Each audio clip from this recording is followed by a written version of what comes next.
Good morning, class, and welcome to Introduction to Sociology. So, I'm your professor, Professor White.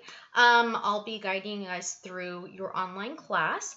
But this morning, I wanted to not only welcome you to class, but I wanted to guide you a little bit through etudes. We are going to be using it for this semester. Next semester, we're actually going to move on to Canvas, so it'll be a different platform. But just to show you around how to get around the website, where to submit assignments, find your PowerPoints, and then also what I'll do on Monday mornings, either by Monday mornings or Monday afternoon, I'll have like a video pretty much introducing what the chapter's for. So you're going to notice that today's video is a tad longer than you will have on a weekly basis. Okay, so once you log into etudes, what you're going to do is it's divided into the left-hand menu as well as the right-hand menu. On the right-hand side, you're going to find the announcements. This morning, I emailed you a welcome to class. If you did not receive that announcement, make sure that your email is linked to receiving announcements from etudes, because that is how I'm going to be corresponding with students when I do send out announcements. I wouldn't say on a regular basis, but it's usually more like of an emergency purposes if I cannot be online for a day, or there's been a change. Say, for example, I messed up on what page something is, So then you will be getting those through announcements. And you'll also find them on etudes. If you don't want to get it through your email, you can get it on your announcements through etudes. A little bit about myself, an instructor bio, information regarding the class, how to get around. Again, pretty much giving you an overview, but in written format of how to get around. And then lastly, on announcements, the steps for posting your news reflections. You're going to notice that that's one of your assignments that you have. So that's pretty much to guide you in how to submit it. Also, you're going to find right beneath the announcements will be the chat room. So if you have any public questions, again, this is a public forum, so you don't want to post, hey, Professor White, what's my grade? Did you receive this assignment, etc. So if you have something private to talk to me about, you can email me through here on etudes, or you can email me on mawhite@taftcollege.edu. And it's Ma White because there's already another instructor that has an M and last name White. Okay, so on the left-hand menu, you're going to see the course map, the announcement, syllabus, modules, assignments, tests, and so on. The one that's going to be very important, especially the first week of class, will be your syllabus. I would highly recommend for you to print it out. Check off as we go week by week as you complete assignments. I have mine printed out in a folder, and that's exactly what I do. So then that way I know what we're going to be learning the following week or the current week that we're in. 9 times out of 10, actually 9.9 out of 10, all the questions that you may have are actually in your syllabus. So please pay close attention to your syllabus. In your modules, you are going to find pretty much the instructions for the week, as well as any study guides that I may post for your exams, as well as instructions for an assignment. So this week, you'll notice that it has your week 1 instructions. It will also give you the PowerPoint for chapter 1, which I will cover in a minute, as well as the instructions for your news reflections and an example of a student news reflection. And you've noticed I have provided you with a Word document as well as a PDF. Okay, so later, either this week or beginning of early next week, I will be posting your study guide for your first exam. And the reason I like to provide it well in advance is so that you have plenty of time to study for that exam. But more information on that later in the next couple week or so. Okay, assignment section, that's where you're going to find all your assignments, what's due. You're going to notice that your first news reflection is due by August 28th, okay, by 11:59. So again, read your instructions. It's in module week 1 as well as a student example. Your discussions are very important in the way that that's pretty much where I pretty much we run our class online just as if we were face to face. Obviously, we're not having a verbal conversation, but we're having it on the computer. And oftentimes, depending on what topics we're covering, students may speak more what's on their mind and what they personally feel about certain topics, more so in an online setting, because we don't feel like we're going to be judged because we're not face to face, right? And someone can approach us or talk to us or judge us, and trust me, we'll get into that later, right? So our discussion boards, you're going to notice that every week you do have a couple of questions regarding your discussion, and also it correlates to our topic and our chapter for the week. You will be responding to your initial question by Friday, 11:59. And then you have 2 peer responses by Sunday, 11:59. If you go into class discussions and you go into week 1 discussion board, you'll receive plenty of information there regarding exactly what I'm looking for in each response. Again, if you have any questions, feel free to email me, to get in contact. Again, the chat room, it is a public forum, so if you have any questions, publicly, then you can post them there, right? I think that's pretty much in terms of our course setup. Again, you guys are going to notice I'm pretty obsessed with email. I check it on a regular basis. I'm going to age myself, but when I first started college at UC Santa Barbara, the internet world was actually pretty much just starting at that time. And even then in grad school, I remember emailing instructors and I'd hear from them like 2 weeks later.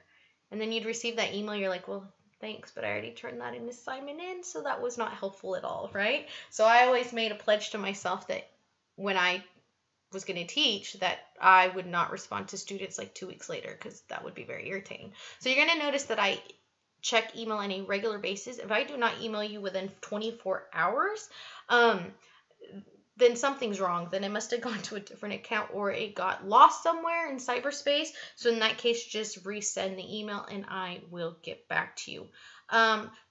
Saturdays and Sundays, I'm not on email as much, but I definitely am checking the email during the weekend, because as we know, it's online class, and when you're online, you can you can complete your assignments. You can log in 2, 3 in the morning, and what if you have a question on Saturday and the assignment's due on Sunday, right? But I usually do not respond to any questions after like 11 o'clock, like on the weekends or anything. So that's pretty much the course. Again, if you guys have any questions, get in contact with me. So I'm going to jump into chapter 1. And as I mentioned, I will be posting at the beginning of each week. Again, depending on, the day, it might be Monday afternoon, Tuesday morning. I'm going to try to figure out when I can post the videos. But it's pretty much introducing you to the chapter, because, again, it's something to go through these, slides, reading your textbook, completing and reading your PowerPoints, and then being face-to-face and then doing it online, right? So, oftentimes I feel like the discussion is not sometimes where I would like it to go, and I can bring up certain things just because we're not face to face. So this is why I do this.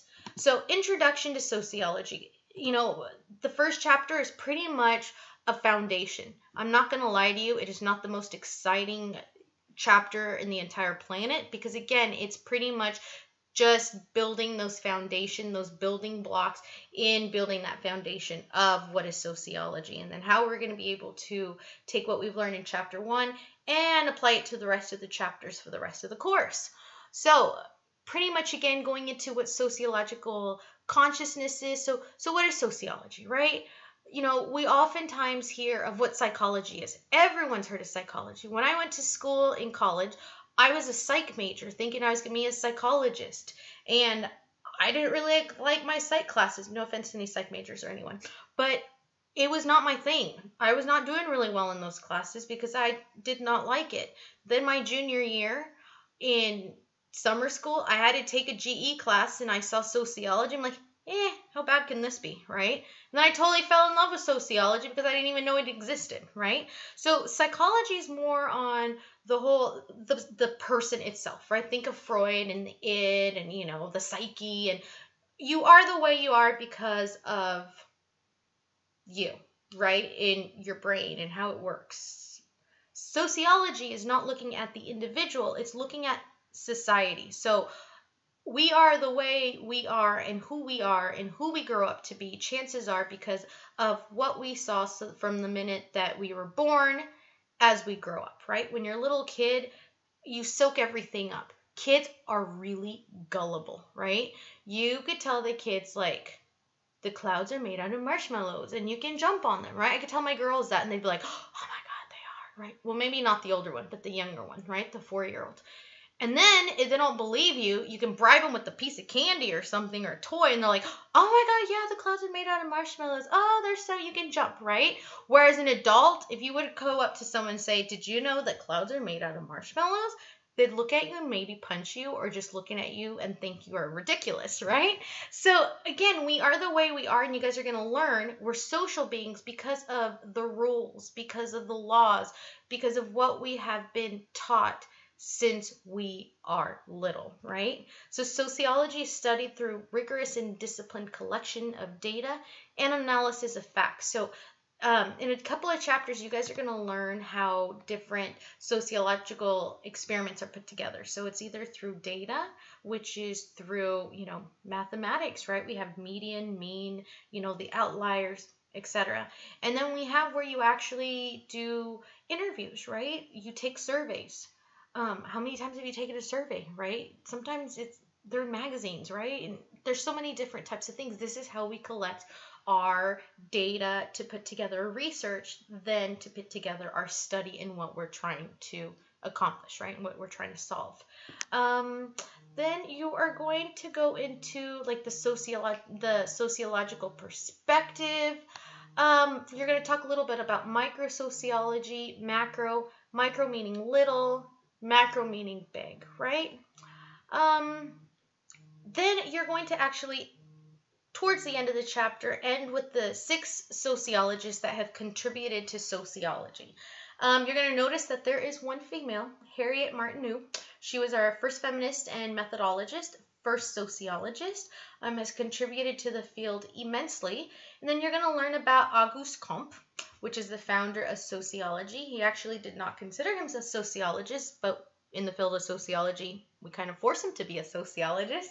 And then you're going to learn about the 3 big ones. So Karl Marx, Durkheim, and Max Weber. Not Weber, because it's a W in German, it's Weber, right? And then we're going to see how they have contributed, because each one of these lovely gentlemen, and you'll see how lovely looking they are, or they were, by their pictures, what they have contributed to sociology. Some of them are still very much relevant. In history class, even in high school, you learn about Marx, right? And you talk about communism, you talk about, the working class, the bourgeoisie, the proletariat. You talk about class conflict. That's one thing that we're definitely going to be touching upon, in the class. When you talk about Emile Durkheim, you're talking about his social integration. You're talking about, the division of labor and the mechanical solidarity. So these gentlemen do, in fact, bring a lot to what is very much relevant in today's society. And then lastly, what you're going to do is you're going to actually end with the different theoretical perspectives. Now, in sociology, we have 3 main ones. We have structural functionalism, we have conflict theory, and symbolic interactionism. Structural functionalism is just like Legos, right? Everything has a function. If you put one Lego that doesn't fit, then it's not going to work, right?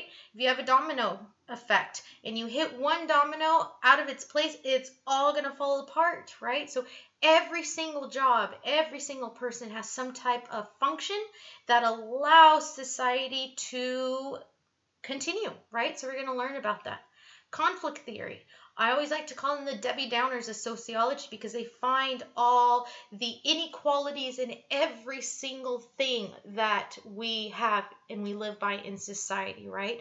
They're the ones that look at this conflict and they try to figure out, okay, if there's an inequality, how do we fix it and make it more equal for everyone? And then symbolic interactionism. This is something we practice on a daily basis. This is my favorite one of the 3 because social media plays a huge role. I love talking about social media. We're going to be relating social media, current events. We're going to be talking about Twitter. We're going to be talking about Instagram. We're going to be talking about Tinder. We're going to be talking about Facebook, right? All these different platforms that we have in social media that they're symbols, right? They're symbols that give meaning to language in the way that we interpret them, and then we either say we agree or we don't disagree with it. So we'll talk about that as well. Now, one thing you're going to notice before I end is that when you're reading chapter 1, sometimes students have a little bit of a hard time understanding the 3 different theories. No need to worry, because again, as we go through our different chapters, it's going to be very easy for us to take, again, like current event stories. For example, we have the election that is coming up smack in the middle of our semester, so we'll definitely be talking about, what is going to be happening in that world of politics, right? So I make it to where my students are then able to relate stories. We're going to talk about the NFL. NFL is coming up. September 11th is opening day, right? So again, making it very easy for students to understand and grasp those concepts, and then putting back into theory and then thinking, oh, so that's how it fits, right? So again, just a little introduction to chapter 1 as well as class. Welcome to class. You guys are going to learn that everywhere you go from now on, from here on out, you're going to notice that, oh my gosh, this is sociology on a daily basis, right? You'll never see people watching the same way again. So again, welcome aboard. If you guys have any questions, get in touch with me, and I will see you guys next week. Bye-bye.